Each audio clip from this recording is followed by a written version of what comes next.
Um, Neha, could you give to us, although you already mentioned at least 3 points, which are very important coming up from this discussion, but is there any particular strategy which is, according to you, based on your experience, is really needed by the participants? I mean, um, to be more adaptable, yeah, Yeah. to be more agile for a business transformation, especially for HR digital transformation. Any particular uh, advice, maybe in one sentence or two sentences, it depends on you. Yeah. One of the advice I would give is rather than being focusing inwards all the time, the the fact that you're attending this session tells me that you are looking for ways to learn. We all have to connect, especially in this time. Every one person doesn't have all the answers. That was my intention behind going to different studies and sharing that with you, because it is very important to be humble about what we don't know. So that would be my first advice. Continuously learn and upskill, because there is so much that each one of us doesn't know. So, of course, share what you know, but also work on learning what you don't know. I think the second thing, which is exciting, which is no matter we've gone through a tough time, but we are seeing signs that the economies will grow. But from an HR end, they will grow with a constrained labor force, which means the burden on each employee will be a lot, because suddenly you are seeing this attrition, you're not getting the right skills. One person is being asked to do two-person's job. I think having that empathy, but being prepared for that is very important.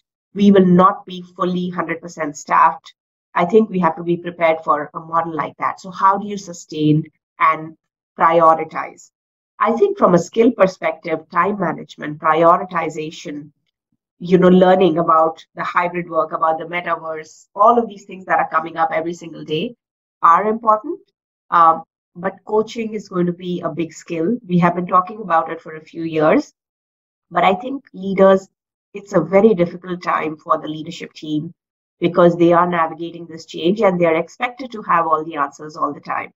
So, how do you then become that confidant and coach where you're able to tell them, or at least hold their hand and walk with them through that journey? That will be the biggest skill HR can have during this time. It is a very challenging time, but it's an exciting time because we are growing. Okay, thank you very much. I mean, we still have 1 or 2 minutes. I think hopefully we can close this session. And I still remember what Jack Welch mentioned to the people, especially the people from GE or General Electric, that change before you have to. It's a very short sentence, a very short phrase even, but it is really very important. And according to me, you are really being so, I mean, very, I mean, being so good, yeah, and all the ideas, all the presentation, and all the discussions that you manage is really being pinpointed to what Jack Welch mentioned several years ago. Change before you have to, and that's really the core of transformation. Yes, Yeah. ladies and gentlemen. Uh, I think there is another question for oh yeah, Neha yeah. from Okay. Hey. Whoa, whoa. Just a minute. Just a minute. Just a minute. Just a minute. Okay. From FAS, yeah. This is should be the last question. From your experience, what will be the top three questions that you will ask leaders to challenge them to identify future skills? Please, Neha. I think the first thing that I would challenge leaders would be, how do you make sure people view your culture as people first and business second, which means really viewing people as the purpose of the business. It's not theoretical. There are steps you can take to do that. So that would be the first skill, because that is extremely, extremely important from a leadership perspective. I think technical skills, without a doubt, how are the leaders growing themselves to set an example for the organization and not just being the spokesperson of you should have these skills or drive these capabilities. How are you demonstrating that yourself?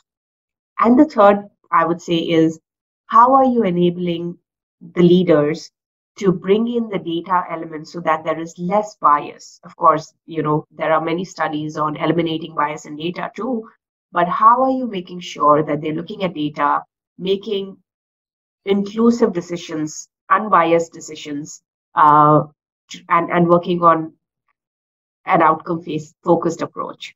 So those would be my main things, right? So people, technical skills which are required to do your job, and then making sure that you eliminate bias and you are focusing on data and analytics as you make key decisions as a leadership team. Those are the three things I think about when I go and talk to the business leaders I partner with. And I think it really does help put things in perspective, Okay, thank you very much, Neha.